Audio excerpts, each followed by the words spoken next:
हरे कृष्णा। पौराणिक और शिक्षाप्रद कथाओं के अंतर्गत आज हम बात करेंगे सावित्री और सत्यवान की कथा की। महाभारत एक ऐसा ग्रंथ है जिसमें अनेकों पौराणिक धार्मिक कथा कहानियों का संग्रह है और ऐसी ही एक कहानी है सावित्री और सत्यवान की, जिसका सर्वप्रथम वर्णन महाभारत के वन पर्व में मिलता है।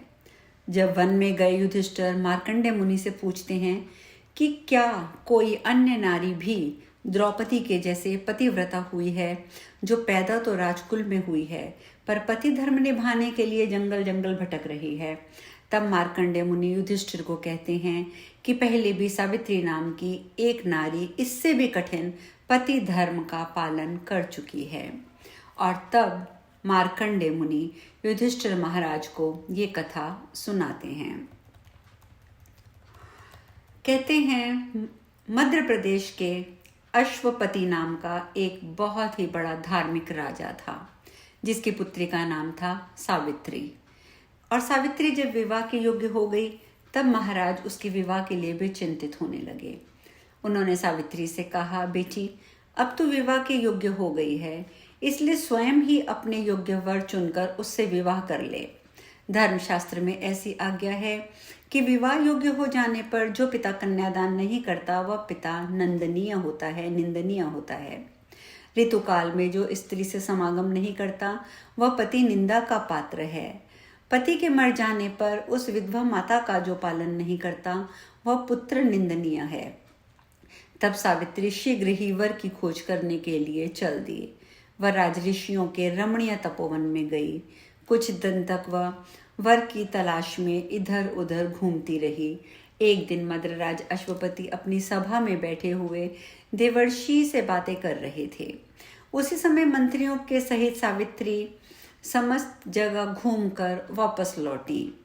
तब राजा की सभा में नारद जी भी उपस्थित थे। नारद जी ने जब राजकुमारी के बारे में राजा से पूछा तो राजा ने कहा कि वह अपने वर की तलाश में गई है।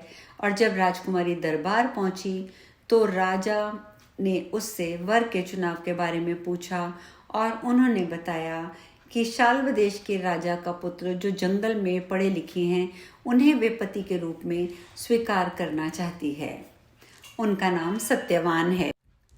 नाम सुनते ही नारद मुनि बोले, राजेंद्र ये तो बहुत खेद की बात है, क्योंकि इस वर में एक दोष है।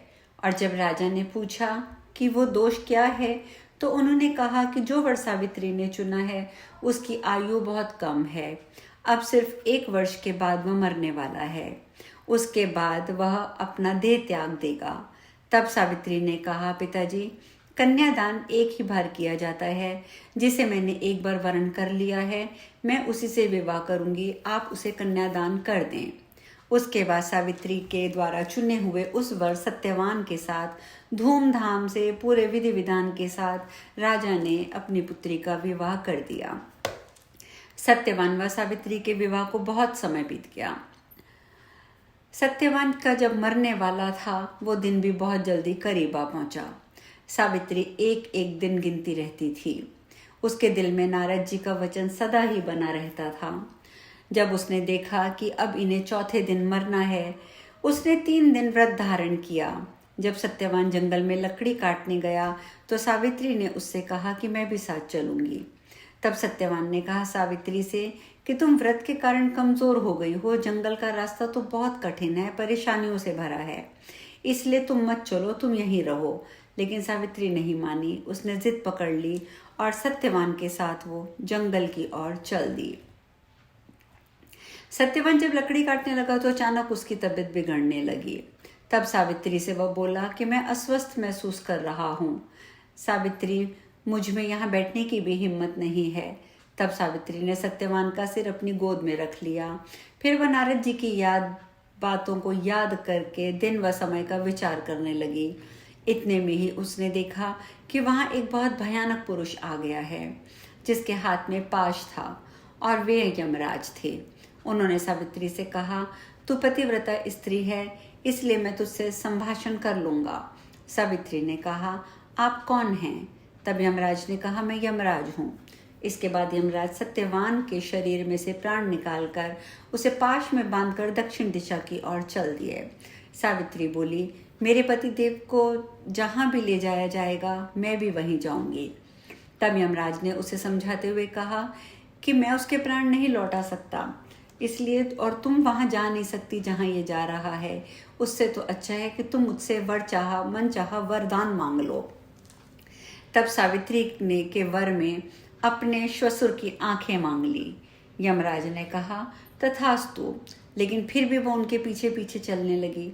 तब यमराज जी ने उन्हें फिर समझाया और वर मांगने को कहा, तो उसने दूसरा वर मांगा कि मेरे श्वशुर को उनका राज्य वापस मिल जाए। उसके बाद तीसरा वर मांगा, मेरे पिता जिन्हें कोई पुत्र नहीं है उन्हें 100 पुत्र हों। यमराज ने फिर कहा, सावित्री, अब तो तुम इतने वरदान मांग चुकी हो, अब तो वापस लौट जाओ। पर सावित्री नहीं गई वापस, पीछे पीछे चलती रही। एक बार पुनः यमराज रुके, उन्होंने फिर कहा, सावित्री, अब क्या और चाहती हो? कितने वरदान मैं दे चुका हूँ, चलो ऐसा करो, एक और वर मांग लो। तब सावित्री ने कहा, मुझे सत्यवान से 100 यशस्वी पुत्र हों। और यमराज ने भी कह दिया, तथास्तु। यमराज फिर सत्यवान के प्राणों को अपने पाश में जकड़े आगे बढ़ने लगे। सावित्री ने फिर भी हार नहीं मानी। तब यमराज ने कहा, अब तो वापस लौट जाओ। तो सावित्री ने कहा, मैं कैसे वापस लौट जाऊं? अभी तो आपने मुझे वरदान दिया है कि मैं 100 यशस्वी पुत्र उत्पन्न करूंगी, और यह आशीर्वाद आपने स्वयं दिया है। तो अब आप बताइए कि जब मेरा पति ही नहीं होगा तो मेरे पुत्र कहाँ से होंगे? ये तो आपने वरदान ही झूठा दे दिया, क्योंकि ये तो आपका वरदान है। अब यमराज और कुछ न कह सके और अंततः उन्होंने सत्यवान के प्राण वापस लौटा दिए, सत्यवान को पुनः जीवित कर दिया। इसके बाद सावित्री सत्यवान के शव के पास पहुंची और थोड़ी ही देर में सत्यवान के शव में चेतना आ गई। मार्कंडे मुनि कहते हैं, इस प्रकार से सावित्री ने अपने पति धर्म का पालन करते हुए अपने पति के प्राणों को यमराज से वापस प्राप्त किया। तो ये थी यमराज के साथ वार्ता और सत्यवान सावित्री की कथा। कल हम नई कथा के साथ मिलेंगे। हरे कृष्णा।